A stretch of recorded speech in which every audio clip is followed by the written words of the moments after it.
before time, before matter, before the very idea of existence. There was the void, not the kind of void we know, dark and silent, but a formless abyss without direction, without even the concept of up or down. No sound, no light, just eternity, waiting for a command. And then God spoke, "Let there be light." And in an instant, the void trembled. A burst of brilliance tore through the darkness. Light was born, vibrant, pure, as if each ray carried the sound of the the Creator's own voice. God saw that the light was good, and so he separated the light from the darkness. He called the light day and the darkness night. This was the first day, the beginning of time, the dawn of existence. On the second day, God spoke again, and his voice cut through the heavens. "Let there be a firmament in the midst of the waters, and let it separate the waters from the waters."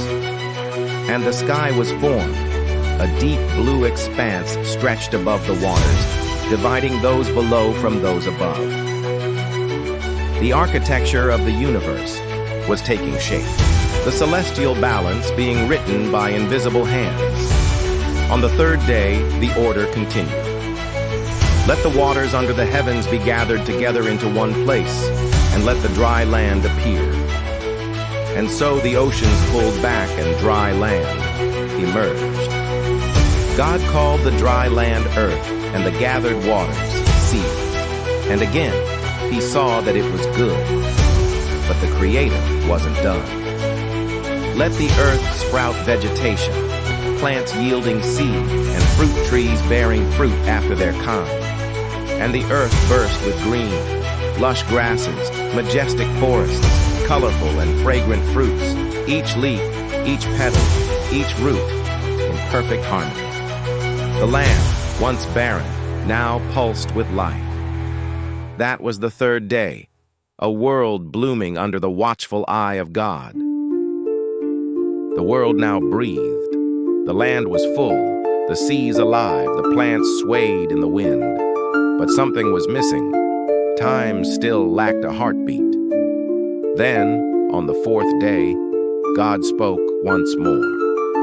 "Let there be lights in the expanse of the heavens, to separate the day from the night, and let them be for signs and for seasons, and for days and years."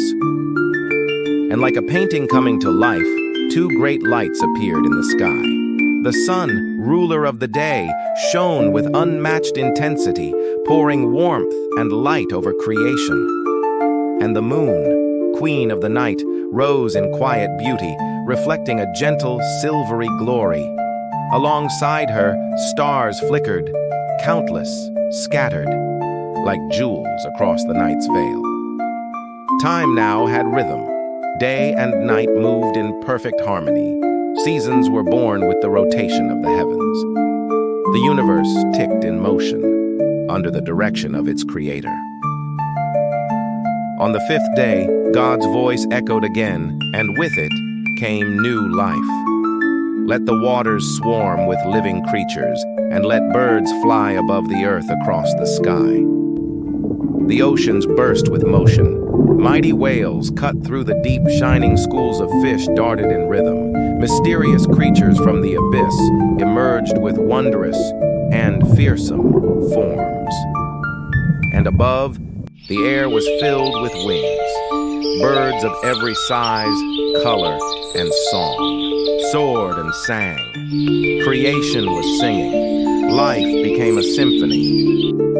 God blessed them, saying, "Be fruitful and multiply, and fill the waters in the seas, and let birds multiply on the earth." The sky glowed. The seas danced. The world was becoming a living masterpiece, vibrating and flourishing under divine design. And that was the end of the fifth day. But the greatest moment of creation was yet to come. The earth was overflowing with life. The heavens declared glory. The waters teemed with motion, but still, something was missing. A bridge, a reflection, a bearer of likeness. On the sixth day, the Creator's voice broke through eternity. Once more, let the earth bring forth living creatures according to their kinds, livestock, creeping things, and beasts of the earth. And the earth obeyed. From the dry ground, creatures of every kind emerged. Herds of cattle thundered across fields.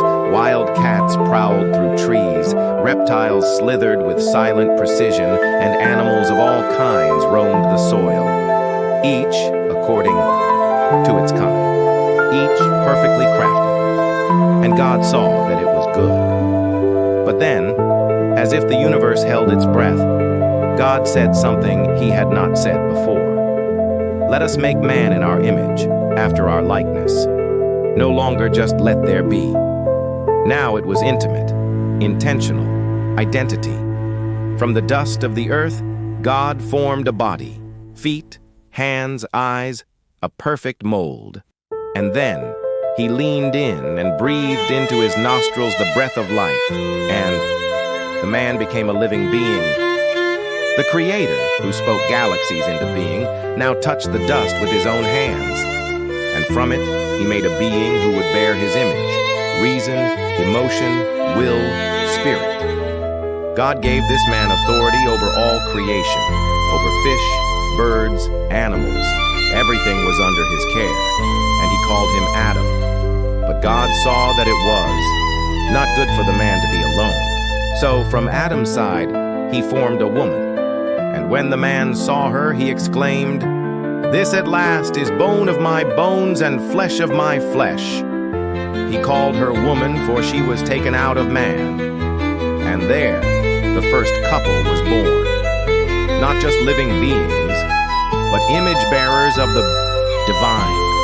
This was the pinnacle of creation, the moment when heaven touched earth, and eternity kissed flesh.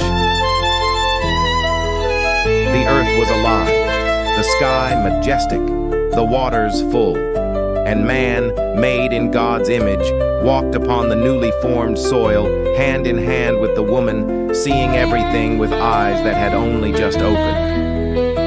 At the end of the sixth day, God looked upon all that he had made, and God saw everything that he had made, and behold, it was very good. Not just good, very good. There was beauty, order, purpose. The entire creation was in perfect harmony. Heaven and earth sang together, a divine symphony conducted by the hands of the Creator. And then came the seventh day. But this time, God did not create, he did not speak, he did not shape. Instead, he rested. And on the seventh day, God finished his work that he had done, and he rested. It wasn't rest from weariness. It was rest from completion, a pause of fulfillment, a divine moment of stillness. God blessed the seventh day and made it holy, not because it was more sacred than the others, but because it was a sign of balance, of rhythm, of presence. This was the beginning of all things, 7 days that shaped the universe, from age, darkness to stars, from silence to song, from dust to breath.